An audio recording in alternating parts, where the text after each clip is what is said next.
So dear friends, ডিইৰ পৰা আকৌ এখন নোটিছ দিয়া হৈছে ৫৫৫০টা পোষ্টৰ কাৰণে। এইটো বহুত ইম্পৰ্টেণ্ট নোটিছ হয়। এই নোটিছখিনি যিসকলে ফ'ল' নকৰিব বা যিবিলাক ডকুমেণ্টছ বিচাৰিছে এইবিলাক ছাবমিট নকৰিব, তেওঁলোকে চাকৰিৰ পৰা বঞ্চিত হোৱাৰো সম্ভাৱনা আছে। গতিকে এইটো আমি দেখিম। ইয়াত কি কৈছে, government of Assam office of the director of elementary education Assam Kahilipara Guwahati. নোটিছখন আজিৰ হয় 11/10/2025 আৰু এইটো হৈছে নোটিছ নম্বৰ। তো আমি ইয়াত চাম ইয়াত কি আচলতে কৈছে। ইয়াত আপোনালোকে দেখা পাইছে যে the candidates who have successfully submitted their online applications against Director of Elementary Education Assam advertisement এইটো আছিল ডেটেড 26/12/2023। কাৰণ আমাৰ ৫৫৫০টাৰ এডভাৰটাইজ কেতিয়া দিয়া হৈছিল, 2023 দিয়া হৈছিল। আৰু এডভাৰটাইজমেণ্ট বিও দিয়া আছে ইয়াত dated 26/12/2023 are hereby instructed to submit the following information by logging into official website of DEE Assam. ইয়াত ৱেবছাইট যিটো দিয়া আছে এই ৱেবছাইটত আপোনালোকে লগ ইন কৰিব লাগিব আৰু লগ ইন কৰি কি কৰিব লাগিব, ফাইনেলাইজেশ্যন অফ দ্য ৰিক্ৰুটমেণ্ট প্ৰচেছ। যে আমাৰ যিটো ৰিক্ৰুটমেণ্ট দিছে এই ৰিক্ৰুটমেণ্টৰ ফাৰ্ষ্ট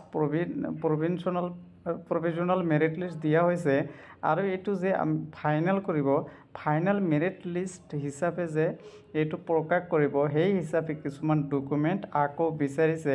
এইটো হৈছে প্ৰথমটো হৈছে কি ৰেজিষ্ট্ৰেশ্যন নাম্বাৰ HSLC। HSLCৰ কি লাগিব, আমাৰ ৰেজিষ্ট্ৰেশ্যন নাম্বাৰ লাগিব class 12 examination as shown in the admit card. অৰ্থাৎ এডমিট কাৰ্ডৰ হায়াৰ ছেকেণ্ডেৰীৰ যিটো ৰেজিষ্ট্ৰেশ্যন নাম্বাৰ আছে এই ৰেজিষ্ট্ৰেশ্যন নাম্বাৰটো লগ ইন কৰি দিব লাগিব। আৰু পইণ্ট নম্বৰ 2 কোৱা হৈছে এনৰলমেণ্ট অফ দি বেটাৰমেণ্ট। যদি কাৰোবাৰ বেটাৰমেণ্ট দিয়া আছিলে, বেটাৰমেণ্ট দি মাৰ্ক বঢ়াইছে, তেখেতসকলে এনৰলমেণ্ট অফ বেটাৰমেণ্টৰ এনৰলমেণ্টটোও দিব লাগিব। পইণ্ট নম্বৰ 3 কোৱা হৈছে ইয়াৰ অফ পাছিং, কিমান চনত পাছ কৰিছে তাৰ ইয়াৰটো কিন্তু তাত দিব লাগিব। আৰু এইটো কাৰ দিব লাগিব, HSLC আৰু হায়াৰ ছেকেণ্ডেৰী দুয়োটাৰে পাছিং ইয়াৰটো দিব লাগিব। আৰু ছেশ্যন কোনটো ইয়াৰত, ছেশ্যনটো কি আছিলে, 2 বছৰীয়া যিটো ছেশ্যন থাকে ইয়াত উদাহৰণ হিচাপে 2000ৰ পৰা 2002 দিছে। গতিকে আপোনালোকে ইয়াৰটোও দিব লাগিব। আৰু আধাৰ নাম্বাৰটো বিচাৰিছে 5 নম্বৰ পইণ্টত। আৰু 6 নম্বৰ পইণ্টত কৈছে roll number of HSLC examination.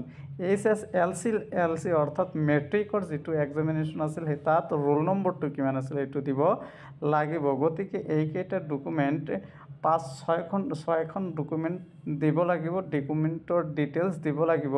আৰু ইয়াত কৈছে the candidate must submit the details of the documents they have already uploaded at the time of submission of online application at.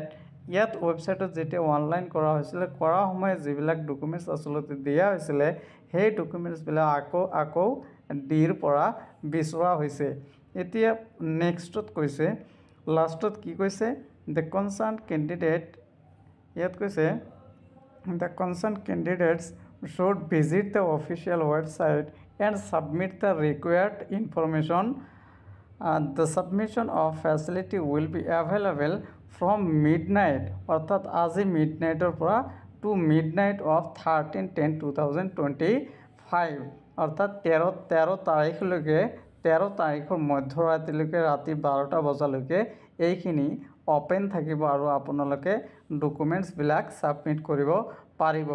গতিকে আপোনালোকে খুব সোনকালে এই ডকুমেণ্টছবিলাক যিখিনি কোৱা হৈছে এইবিলাক ডিটেইলছবিলাক আপোনালোকে ৱেবছাইট DEEৰ ৱেবছাইটত গৈ আপোনালোকে সম্পূৰ্ণ কৰি দিয়ক। নহ'লে কিন্তু আপোনালোকৰ বিপদ হ'ব পাৰে বা আপোনালোকৰ নামবিলাক কেঞ্চেল হোৱাৰ সম্ভাৱনা থাকিব। গতিকে পলম নকৰি আজিয়ে কৰি দিয়ক। পাৰিলে আজি নোৱাৰিলে অহাকালি কৰি দিয়ক। অহাকালি নোৱাৰিলে পিছদিনা 13 তাৰিখৰ মধ্যৰাতিলৈকে আপোনালোকে নকৰিলে পিছত কিন্তু কৰিবলৈ সুযোগ নাপাব। গতিকে এইখিনি আছিল নটিচখন আপোনালোকক জনাই দিলোঁ। ধন্যবাদ।